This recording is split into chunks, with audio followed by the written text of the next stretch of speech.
అబ్బబ్బా! ఏమన్నా కావాలా? మోహన్ గారు రావడానికి ఎంత టైం పడుతుందో కనుక్కోగలరా? మోహన్ గారు రావడానికి ఇంకా 2-3 గంటలు పడుతుంది.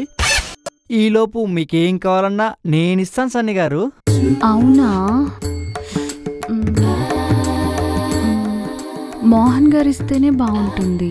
మోహన్ గారి కన్నా నేను బాగా ఇస్తా సన్ని గారు. అంత బాగా ఇస్తారా? ఇవ్వడంలో ఇమ్రాన్ హష్మి కూడా సరిపోడండి. మీరు మాట్లాడుతుంటే మోహన్ గారు మాట్లాడినట్టే ఉంది. అంటే ఇద్దరు ఒకే స్కూల్లో అండి. ఇద్దరి అభిరుచులు ఒకటే, ఆలోచనలు ఒకటే, అలవాట్లు ఒకటే, ఆచరణలు ఒకటే. అందుకే ఆడవాళ్ళలో అభిమానులు ఎక్కువలేండి. అవునా? మా అభిమానం పొందారంటే మీరు ఖచ్చితంగా ఆల్రౌండరే. అవునండి. ఏమండి, ఏమన్నా ఇవ్వమంటారా?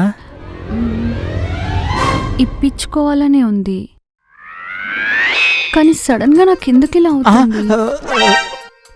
అంటే ఆల్రౌండర్ని చూస్తే ఆడవాళ్ళకి ఏదో అయిపోతుందండి. అంతే అంటారా? అంతే కదా. మోహన్ గారు వాట్సాప్ చాట్లో కింద నా చిలుకకి చెమటలు తెప్పించేవారు.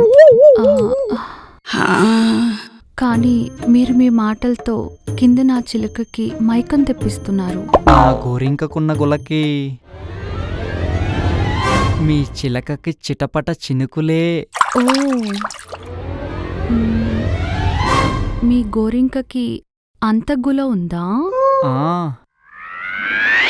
నా గోరింక గుల గిన్నీస్ రికార్డుకు కూడా ఎక్కింది. అంటే మీ గోరింక చాలా రివార్డులు అందుకుందన్నమాట. రివార్డులు అందుకోవడంలో రికార్డులు సృష్టించింది నా గోరింక. మీ గోరింక రికార్డ్ హిస్టరీ వింటుంటే కింద నా చిలకలో హార్మోన్స్ హాయ్ చెప్తున్నాయి. నా గోరింక మీ చిలకకి ఎప్పుడో హాయ్ చెప్పింది, నాకు వినిపించింది. మీకు వినపడలేదా? మీరిచ్చిన మంచినీళ్ళు తాగినప్పటి నుంచి వినిపిస్తూనే ఉంది. ఎప్పటికైతేనే వినిపించింది కదా.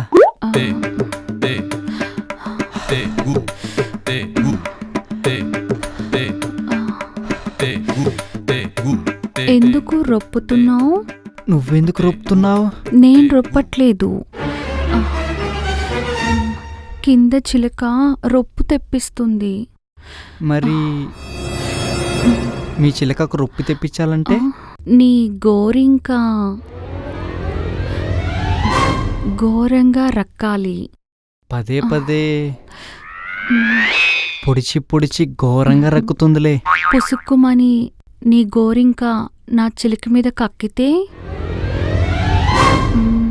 తర్వాత నేను కక్కాల్సి వస్తుంది. మీరు కక్కకుండా ఉండాలంటే నా గోరింక కవచం వాడాలంటారు, అంతేగా? మరంతేగా. మరెళ్ళి తెచ్చేస్తాగా. సరే.